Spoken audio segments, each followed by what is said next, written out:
like you were saying earlier, oh, most people are like, oh, I'm not in fight or flight, or that's not me, or I don't have any Mhm. stressors. Mhm. I mean, that's true to them.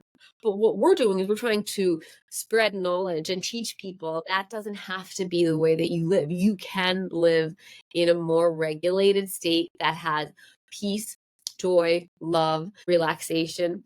Those things aren't supposed to be the norm. And so Mhm. we're living 90% in stress, maybe 10% in those states. I want it to be flipped, right? I want it to be Okay. 10% of us of the time that we're activated and we're stressed out, and 90% living in peace, calm, joy, creativity, cooperation, curiosity. Excellent.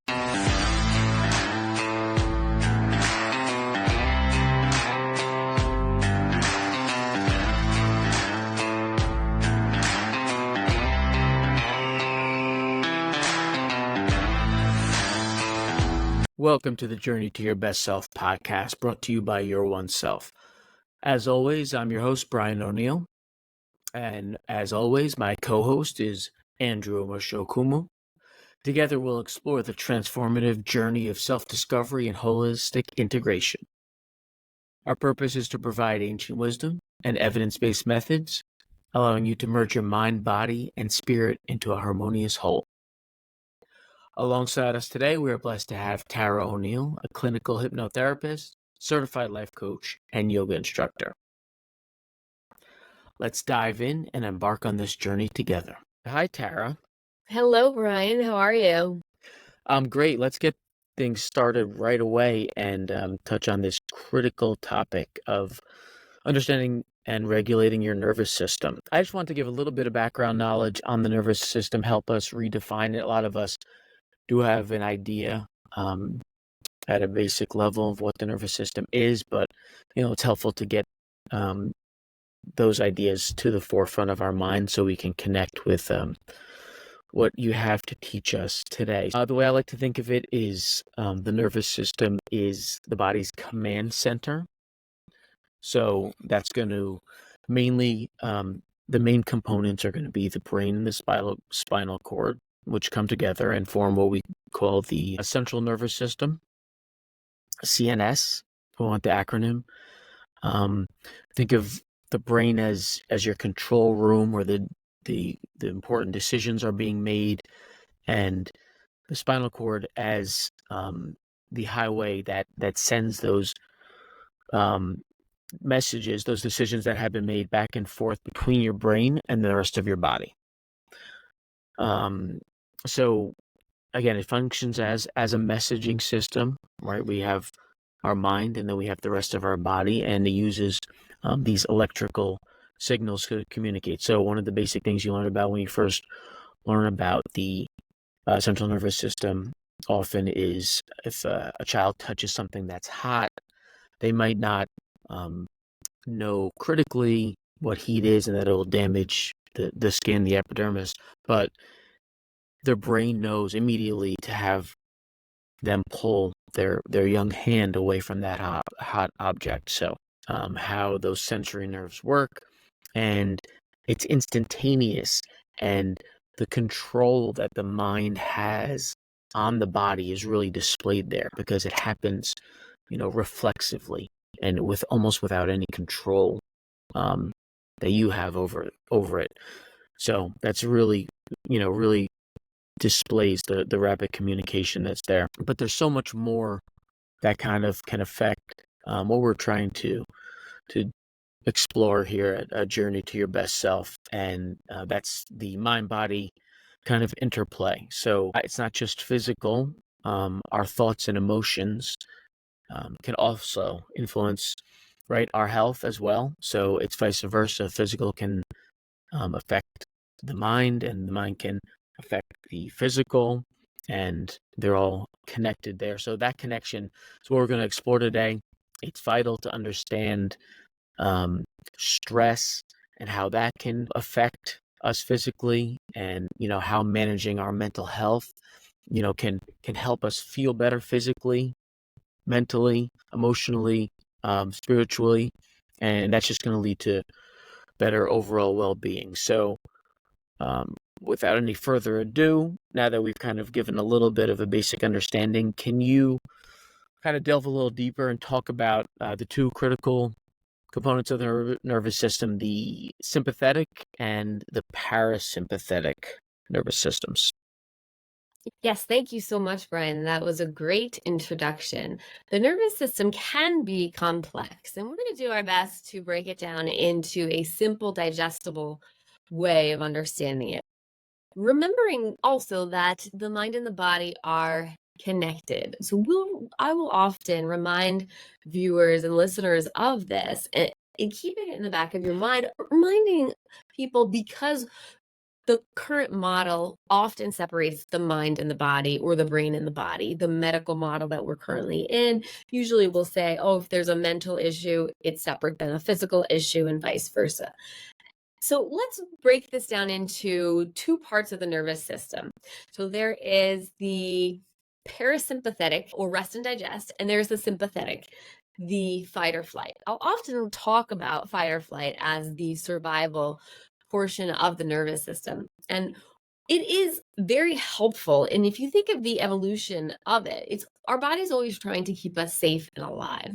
And evolutionarily, it was very important to have this fight or flight system when you were either running from some sort of a threat, a major threat, maybe an animal.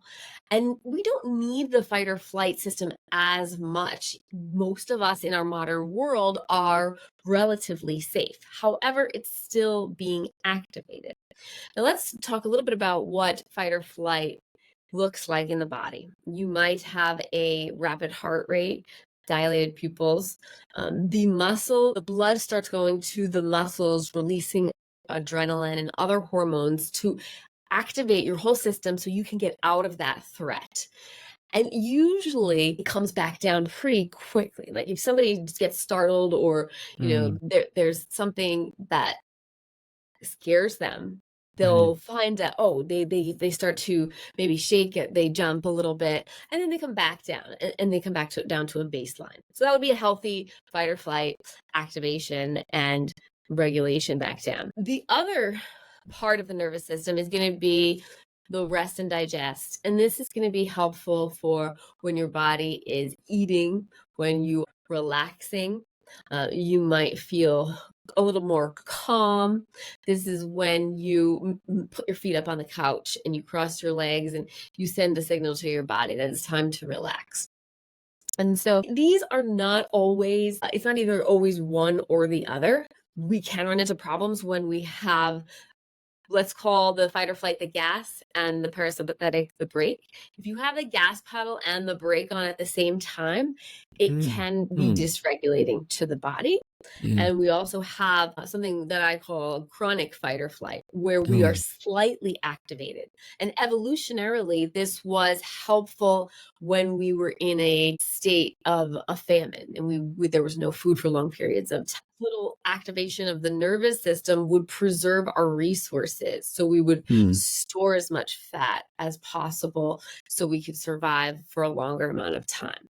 So now in the modern world, when we are activated in this way, this slight activation of fight or flight system, or a dysregulation and a combination of both, even though we have more than enough, most people have more than enough food, often even in excess, but we are in this activated state, it does make it harder for us to have energy, lose weight, have concentration. We're often fatigued. So we can really learn so much about ourselves and about the modern world and health when we study the nervous system and our patterns and the evolutionary mechanisms of the nervous system. Excellent. I mean, that really, there's so much to dig into there.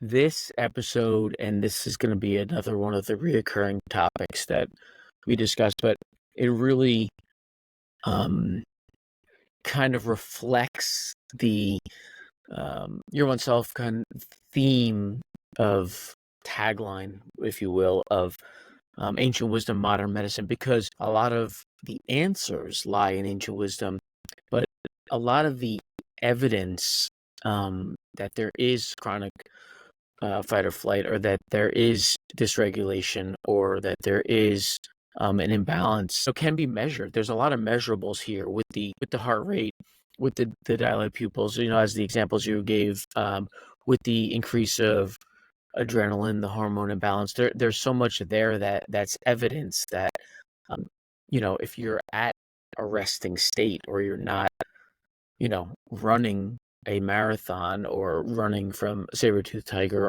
or on the hunt, you shouldn't, these markers, you shouldn't have these, wild, these markers that are just kind of off a baseline. And it's just thinking about it, and thinking about the chronic nature of what some people are going through, it's just kind of making me exhausted just thinking about that, because the flight or flight is supposed to be temporary, right? So, you could imagine getting to that state for 15 minutes in an emergency, or in a life or death situation, or in a critical situation where you were protecting someone or something. That would take a lot out of you. And then now imagine going through it all your waking hours is it's going to affect so many aspects of your life. So there's going to be a lot of really great strategies that we go over. First, it's recognizing an imbalance, and then it's listening to you kind of guide us to a better place. Did you want to discuss there, Mr. Steve, well, the polyvagal theory, right? It is kind of connects with the balance and well-being that I was talking about, right? This is one of the kind of go-to kind of first recognizing it, and then one of the solutions that you often go back to, right? And it kind of something that's influenced you and your helping people get out of chronic fight or flight. So can you kind of give us a little polyvagal theory synopsis, and why you think it's accurate and important? Yeah, absolutely. And just to clarify, I'll often refer to, chronic fight or flight or survival mode. Mm-hmm. However, it might help to mention that there's another part of the nervous system that was relatively recently studied, and it's called the polyvagal theory. Mm-hmm. And Stephen Porges, who is very highly respected in the world of academia, proposed this, and it is accepted in the medical community. So the notion is that the vagus nerve influences two parts of the parasympathetic nerve, the rest and digest. So there's Okay. one that's called the ventral vagal pathway, and this brings about feelings of safety and connection. This would be your vagus nerve being regulated, doing what it needs to be doing, or it's working properly. And this promotes feelings of calmness, safety, security. The other part of the parasympathetic is called the dorsal vagal pathway. And this is activated when there's extreme stress and can lead to shutdown and dissociation. So sometimes, even though I'm saying chronic fight or flight, I'm also referring to this shutdown and dissociation, that the body, all the circuits have been blown and they're in complete, they're practically not working at all. And this evolutionarily is almost you could think of the idea of playing dead, right? Whereas it's not a freeze state. A freeze state implies like a brace and where everything is contracted.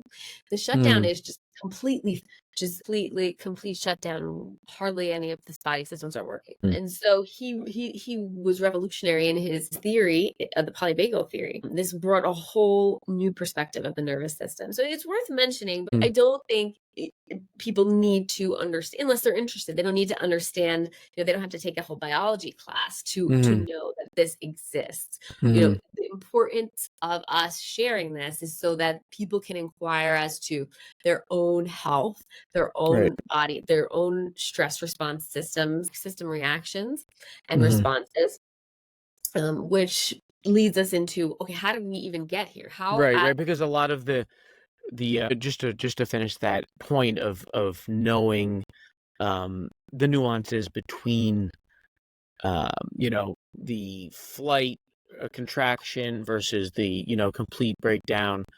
One of the things, the end results are going to be the same for people, right? The symptoms that they show are going to be the same because the patterns that got them to either the contraction or the flaccid nature of their system are also going to be the same, right? So the things that occurred or the situations that they found themselves in or their state of mind is going to kind of lead them to either one of those two things happening, and then they're going to, kind of face the same challenges. So, um, getting back to, how they got there or how people that may be struggling got there, is this something that, you're having a bad day, suddenly, you're in chronic flight, or is it something that's kind of long lasting? You have to look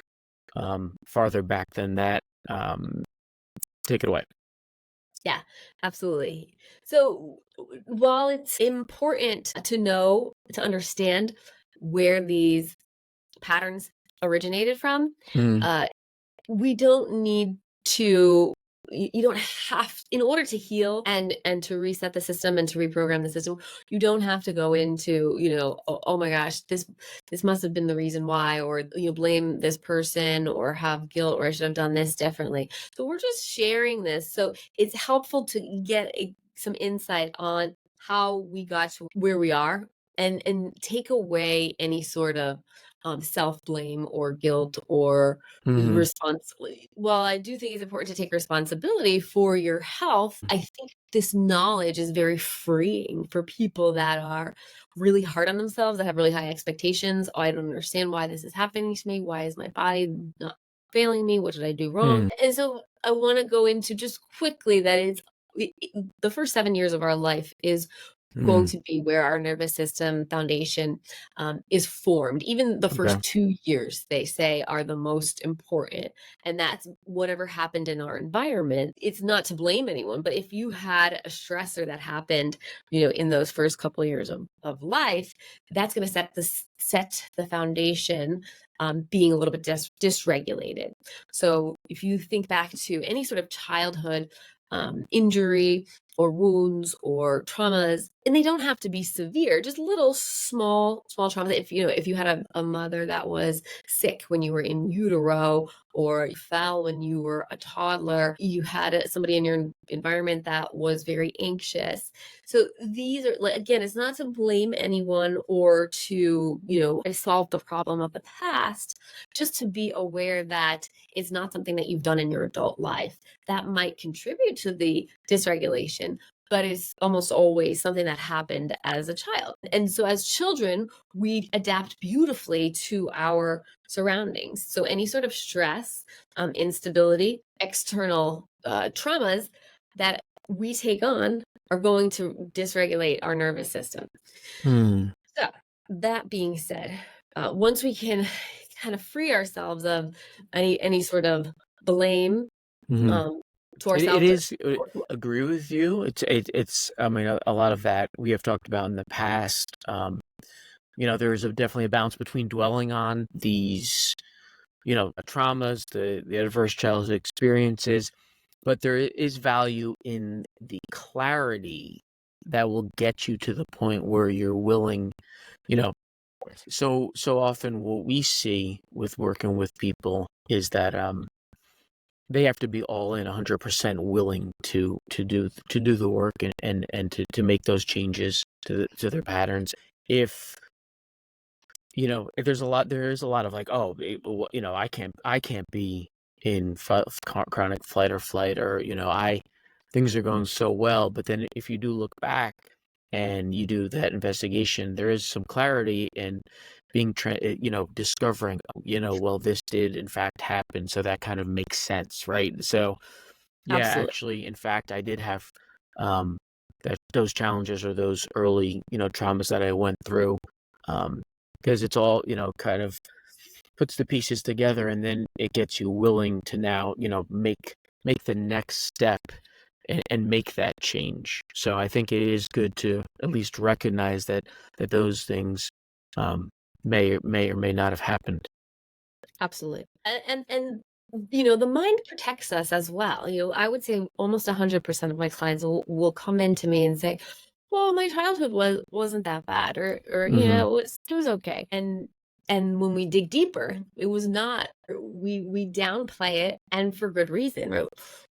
If somebody has a traumatic experience, the last thing that they want their mind to do is remember it, and especially often, right? So our mind has a way of hiding the adversity or the negative experiences deep within our limbic system and our physical body. So now might be the time to say that all of our stressors are stored within our body system if they're unprocessed.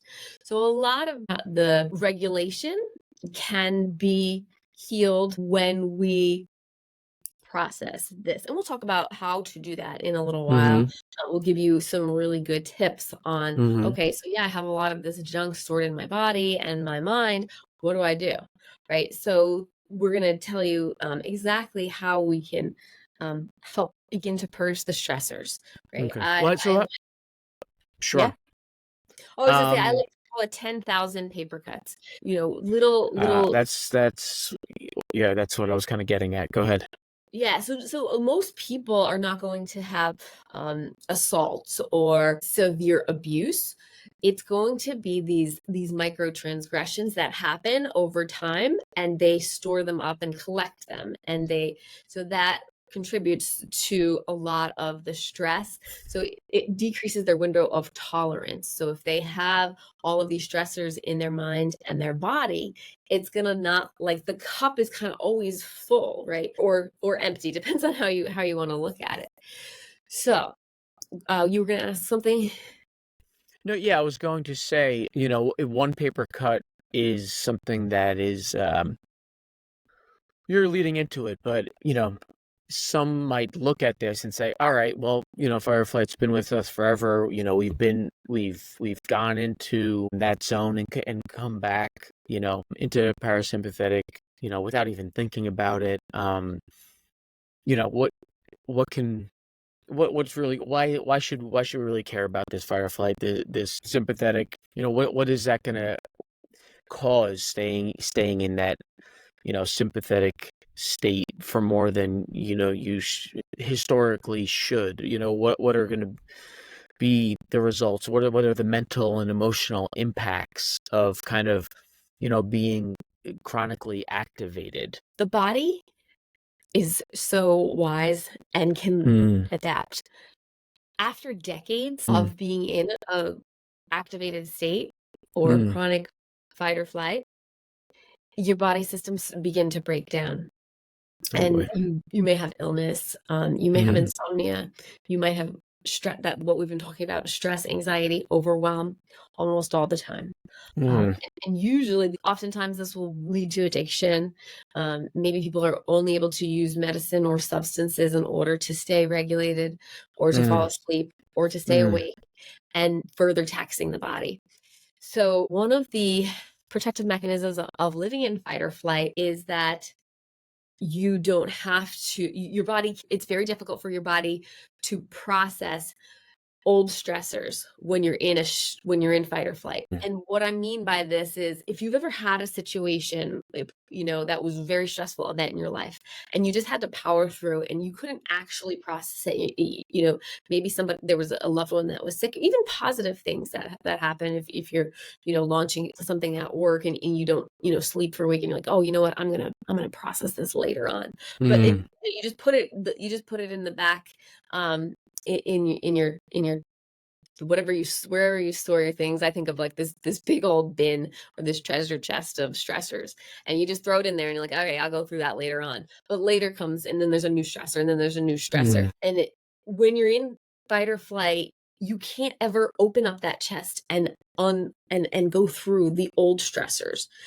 So a lot of times I'll get clients that would retire, resign, or quit their job and take some time off for themselves to heal, and they don't understand that why all of these things from the past are coming up now.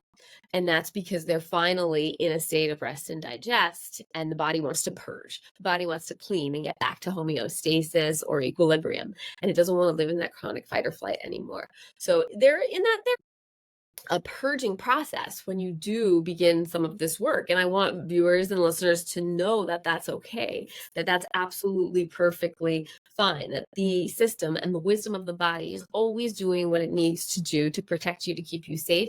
But also, when you give it a chance, it can heal itself. It can purge the old stressors. It can reset the nervous system. We just have to give it the proper environment and set the stage for it to do that. Excellent. Before we get into some of the strategies we have for kind of regulating the nervous system and trying to do some of that purging, we did talk about childhood traumas and different things that could cause the imbalance. But what are some known external kind of triggers that are gonna, ideally, you never get into chronic fight or flight, right? So what are some things that people can do, or what are some avoidance kind of proactive strategies? What are we looking to try to kind of avoid or disassociate from to avoid even getting there in the first place? Absolutely. And it may be important to note that we can get addicted to the stress hormones in that if you think of like coffee, right? We want that buzz. We want that adrenaline rush. And so coffee is one way to get it. So, if you are starting on this journey and you know that coffee has a negative impact on you, but you kind of still do it anyway, that might be something that I don't say an easy fix, because it could be, it might take a few days to detox from that, but that's a really good tangible step that anyone can do. Watching the news, definitely, that's, I don't know, I want to talk about ulterior motives, but there's, would say that the news is supposed to put a little bit of fear and worry and anxiety into us. And I would say I don't watch the news because of that, because you think your subconscious is always listening. So when you have the news on in the background and you have all of that stuff going into it, two things. One, it's just taxing the system even more because you have enough things on your mind to worry about. You don't need any added stressors. I'm not saying don't be knowledgeable if you want to know what's going on in the world, but there are ways to consciously read the news and consciously be aware. I would say even if you're sitting in a doctor's office and you hear the news on in the background, put your headphones on and listen to something else, because again, your subconscious is always listening. So that's one thing that people can, or even gossiping is going to spike that as well, talking about badly about other people. And just, to me, it's everybody's gonna have different stressors. It's really about starting to notice becoming aware, becoming conscious and cognizant of your behaviors and how you feel before and after something, right? So assessing your body reaction. Okay, before you watch the news, I'm feeling calm. After I watch the news, oh my gosh, did you hear this? I gotta go call everybody and tell them about the state of, the world is falling apart, right? So just taking a little inventory. But yes, knowing that, again, your subconscious is always listening. So if you have music on in the background of your car, if you fall asleep to TV, or if you're listening to the news, that's all going in, and that's all possibly affecting your nervous system. Yeah, excellent. I mean, all things that many of us, I believe, can relate to. We kind of know, ancient or even not so ancient wisdom of, caffeine after a certain amount of time, after 3, after 6, whatever it is for you. But the temperance of that, the,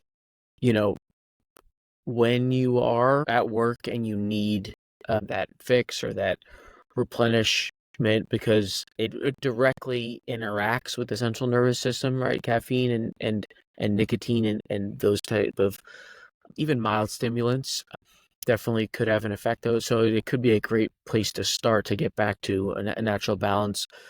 We've all or many of us have probably heard, newsroom slogan since, the days of black and white TV. If it leads, it bleeds. If it bleeds, it leads. Pardon me. So, if it leads, I don't even. That's like some kind of If Freudian it thing. bleeds, I it don't know. leads, right? But if it Yeah. bleeds, it leads. It's definitely been something that producers, have been telling broadcasters for decades and decades, and that just, if you visualize that can't be healthy for the balance. And then, we've all been in an office or a lounge or a communal area, and it can get very toxic when you do hear a lot of the gossip. um but it's one of the things about these stressors is the counterintuitiveness of it. And our lizard brain attracted to them because they do there is that rush when you get into that sympathetic state, right? There is that fix that you're almost getting, and you just kind of want to know, and you want to be on that text chain where someone's omitted, so there can be a message sent about them, right? So it is, even though we know we have the solutions sometimes to be proactive, it's difficult to avoid that that quick fix. What about And just to add that sure. too, with the coffee room kind of talk, again, thinking back to survival and evolution, right? It Mm-hmm. was maybe this tribe against that tribe. And that's really what we're doing. It's like, oh my gosh, did you hear that? Did you hear this? Did you hear that? And we are wired still. That's why we have to consciously rewire, because we still are reptilian and mammalian wired for survival. And so we have to train our minds to see good, because we're on alert to see the bad to protect ourselves, right? And we're still a little combative in our modern world. Oh, they're the bad guys and we're the good guys, and we have to beat them so we can survive. And it's just outdated. And that's why this work is so important, Mm-hmm. and I'm so passionate about, Mm-hmm. because we do have to make a conscious choice to rewire our brain for positivity, for positive connection, for creativity, to see the good, to evolve and grow. So I don't have the discipline to be as news avoidance, but no, no, no. there's a couple of things that I did pick up recently, analyzing some polling data from a national aggregate. I did the latest is that 68% of the country is thinks so. 68% of the population surveyed thinks that the country is headed in the wrong direction, and that is I have to believe a lot of that is people's personal state of being kind of really impacting that decision when they're giving their answer. So they're not in a good place. So they think the people, the country writ large isn't in a good place. Let's talk. I've said the word balance a couple of times. Perhaps you could kind of more crisply and clearly define what we mean by regulating your nervous system.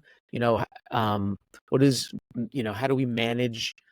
Well, we know that managing the balancing between the sympathetic nervous system and the parasympathetic nervous system is going to prevent the chronic stress and, promote overall health. What do we mean by regulate your nervous system, and what does a regulated nervous system look like?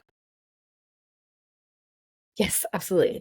I want to use uh, the example of, or have viewers imagine a time that they were driving and they were in a great mood. They were happy as could be, and just imagine that. Imagine you're driving, you're in a great mood. Maybe you're with loved ones. Something really good just happened. You're happy. You're chill. You're calm, and somebody cuts you off. Somebody cuts you off like really badly, and you have to slam on your brakes. And what is your reaction? You might be like, oh, that was annoying, like that Mhm. kind of stuff. that stinks, but I'm okay. We're all okay. And, oof, all right, we're back. We're regulated. We come back to that state of being calm and happy. Right? So that was the nervous system doing its job. You might have you might have spiked your adrenaline very, very slightly, and then, you come back down. Now, imagine that you are having a really bad day. You didn't sleep. You're wired and tired. Maybe you had too much caffeine because you were trying to stay awake. Your boss is pissing you off. You're fighting with somebody, and you're driving, and somebody cuts you off. Now, what is your response in that situation?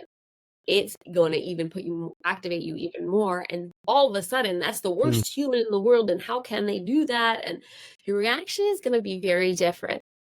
And that you're probably going to either stay in that activated state that you're already in, or it's going to go up even further and you're not going to come back down. So I understand that there's so many intricacies to the nervous system, but I just want people to notice that. And you had said it earlier, you wonder that 68% of how much of that is intrinsic dysregulation, that they are having that viewpoint externally to what's going on around them, right? And so I want people to start to be aware of when things trigger them. What was the state that they were in prior to it? And is it really that person's fault or that external variable that's triggering their nervous system or activating their nervous system? So regulation is, the sympathetic or the fight or flight is not bad. If you go for a jog or if you go work out, you're activating your sympathetic nervous system.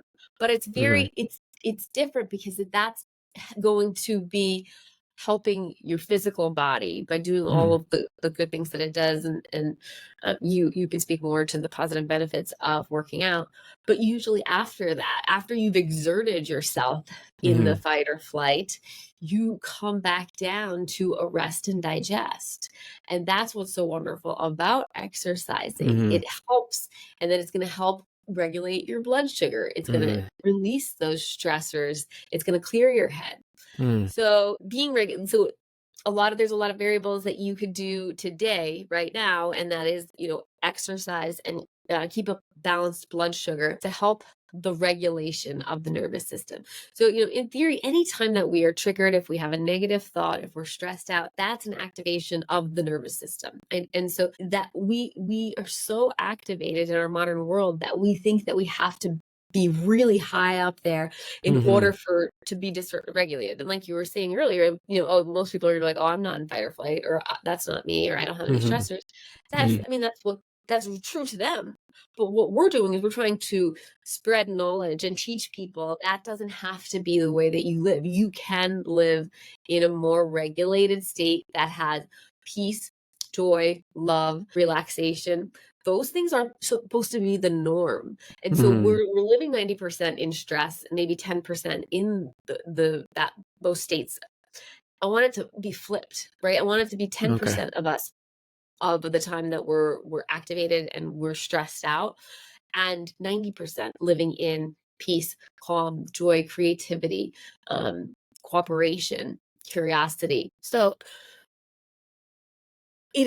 regulation is going to be different for each person, but ultimately you do need both the sympathetic and the parasympathetic, but we want them to be a dance that you can go back and forth easily and very excellent. Yeah. And that's one of the things that is surprising to some, because you think that it's not that you lose those ranges and those peak emotions necessarily, though we always try to stress temperance.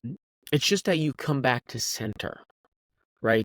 That frustration, I mean, that's inherently the difference between being in a chronic state of fight or flight, whereas ideally you're just temporarily frustrated, a little annoyed, ticked off by the driver. But once you get off your exit and you realize, it was only 3 seconds extra time after slowing down, ideally we would like to get to the point where you forget about it and never think about them again. You're not walking in the front door, slamming it, just furious that had happened to you. 20 minutes ago on your ride, right? And it's just festering and building off of now what had happened at work, like you had said, right? It's in the ideal, balanced state, you're still going to have this range of emotions. So but you're going to come back to center, Right. much more quickly. Yes. What about, some strategies that can kind of get you when you are maybe kind of struggling, but you do have the self-awareness to know that you're kind of in a place where you need to get out of that sympathetic locked in state. And what are some things that people can do in the short and long term to try to regulate their nervous system themselves? Can you maybe go over 4 or 5 of those, and we could discuss? There's always something for everyone here, so what are some things that people can do? Absolutely. And I would say the best place to start and to continue is inventory and assessment, right? So Hmm. we need the data of how you are feeling in order to do something about it, right? So Hmm. in order to become aware that there's even a problem. So if you don't know that you're stressed out all the time, you're not going to be looking for solutions to help your stress. But we really want you to have the courage and the desire to look within, right? And without, without judgment, without, self blame or being hard on yourself, just observe, right? Stay in the neutral territory and just as a science, think of it as a science experiment, right? We're just looking for data and we're trying to create a hypothesis to find a solution. So we don't have to put emotions into it, right? Don't think good or bad. So that's the first step is there is a problem. So identifying the problem being in this scenario, I bring my work home with me, right? Okay. So you're bringing your stressors home with you. What can we do to prevent work stressors? But also, if that does happen, how can we bring it? How can we solve the problem? So a lot of what we speak about here is going to be mind, body, spirit activities, and they can overlap. So the breathing exercises, mindfulness, meditation, physical activity, having enough sleep, your diet, and connection, social connection, and Hmm.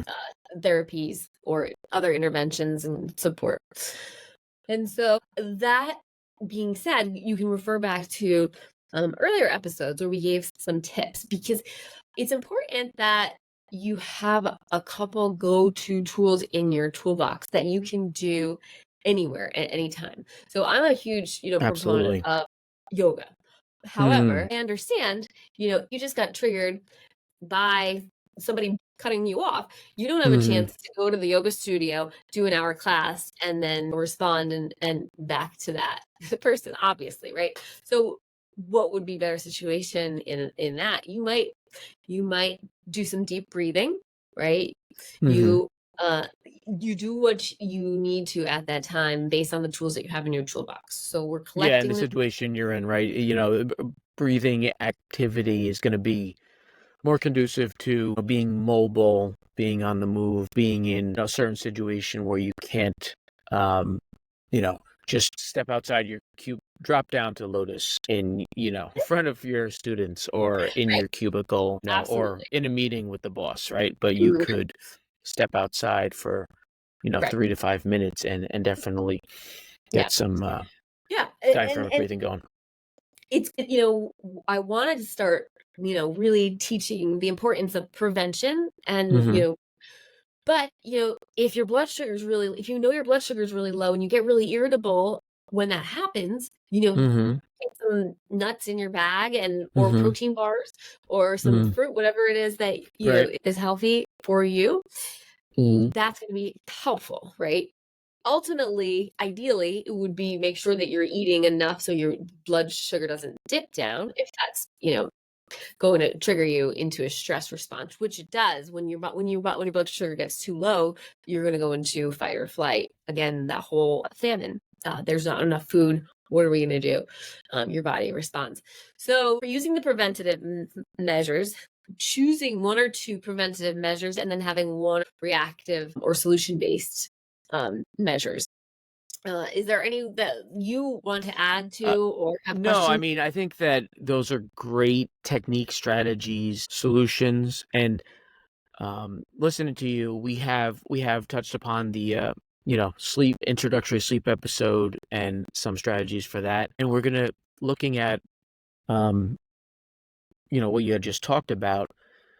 We have standalones on a lot of those topics coming up. The physical activity is going to be one that we come back to. Basics of a healthy diet, the macros, getting the proper nutrients, um, breathing as well. You have some breath work stuff additionally coming for us.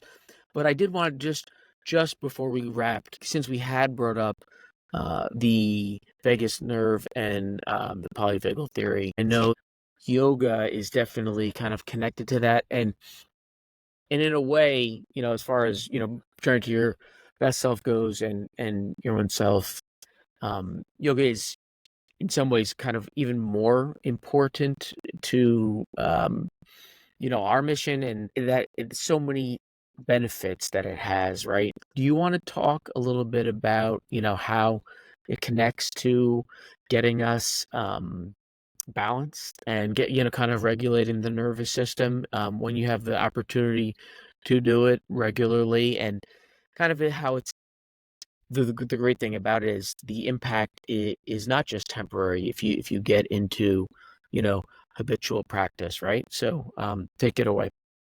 Absolutely. Yeah. I mean, I could talk all day about yoga. And so when we think yoga, when I'm talking about yoga right now, we're talking about the physical practice, the asana, what we Hmm. know most as in the West. And they call the vagus nerve the spiritual nerve, actually.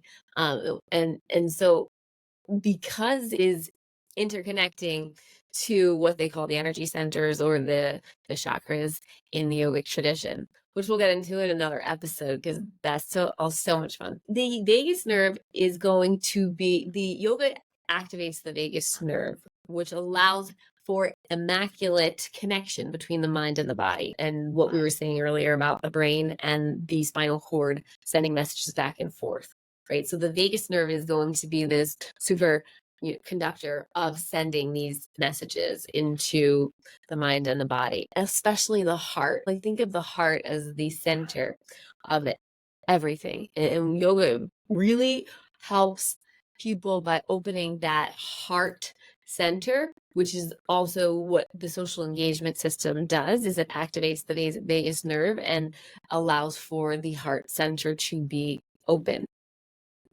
And the beauty of yoga is that there's a lot of different lineages and a lot of different practices that you, depending on where you are and what you need, you can find a class or a session of yoga that helps. So for example, if somebody is in a shutdown or a freeze state, they might need something that's a little bit more activating and so that you might do a Ashtanga yoga. If somebody is in Hmm. a fight or flight, they Hmm. might need something like a yin yoga. And Hmm. so I always encourage people to take several classes before they throw out, oh, I don't really care for yoga or it's not for me, because there are so many different teachers, there's so many different styles, but it's working the whole body. And so Hmm. our whole mission is to show people how the mind, body, and the spirit are interconnected. And yoga does such a wonderful job of allowing that to happen, connect all of it together and integrate it naturally. It's not something that you have to think of, oh, I gotta go to yoga and I'm trying to do this to my mind, I'm trying to do this to my body and this to my spirit. No, it just happens. Yoga, the word yoga actually means union. And to me, what yoga is, it brings you into the present moment. And that is where we want to live, right? That's where we get to be our one self. That's where all of the magic happens, is in this moment, not worrying about the past, not planning for the future. It's right here, right now. That's where you're connected to all that is. And it's so beautiful and it's so amazing. And yoga has been the most important thing in my life to get me to that present moment. And my mission is just to share that experience, because once you've tapped into the present moment, there is nothing else like it in the universe, to my understanding. Excellent. That's a great way to end. For those, who kind of were intrigued by a lot of what Tara started at, that little glimpse into that world, there's definitely a lot more content for you to consume. TaraO'Neill.com, YourOwnSelf.com, but we have a lot of episodes that kind of really focusing in on branch of technique and strategy, with yoga being the focal point. So, stay tuned for a lot more to come. Just to sum things up, regulating your nervous system is a personal journey, and that's why we have a lot of specific techniques, and hopefully we'll be able to assist everyone what they need. You need to understand, your unique needs. Please share trials and tribulations that you're going through in the comments, anything you agree, disagree with, questions, concerns, answers for others. As the holistic wellness experts, we are here to help, but, we're always willing to listen to members, clients, followers, subscribers, and actually that's just, it's a journey for me as well. Yeah, I want to say, Definitely, the communication's open, and we'll be absolutely. glad to hear from people. Yes. I just want to thank our viewers and listeners and followers. We are so honored that you're able to join us, that you're willing to join us on our journey and hear what we have to say. We want to hear what you have to say, because you're the reason that we're doing this.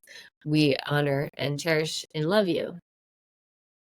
Absolutely. Yeah. So take those steps that we talked about, and follow us for more content, and stay tuned for more strategies and techniques. And you'll be able to regulate your nervous system and achieve kind of that state of equilibrium, and you're going to notice the benefits and the improvement to your quality of life. And it's just going to be amazing. We're looking forward to that transformation happening to you. Thank you again, Tara, as always. Thanks again, listeners. Please like, subscribe, follow, check out the show notes for those links and for more content. And we'll see you next time. This is, again, your host, as always, Brian O'Neill, wishing you peace, love, and self-discovery.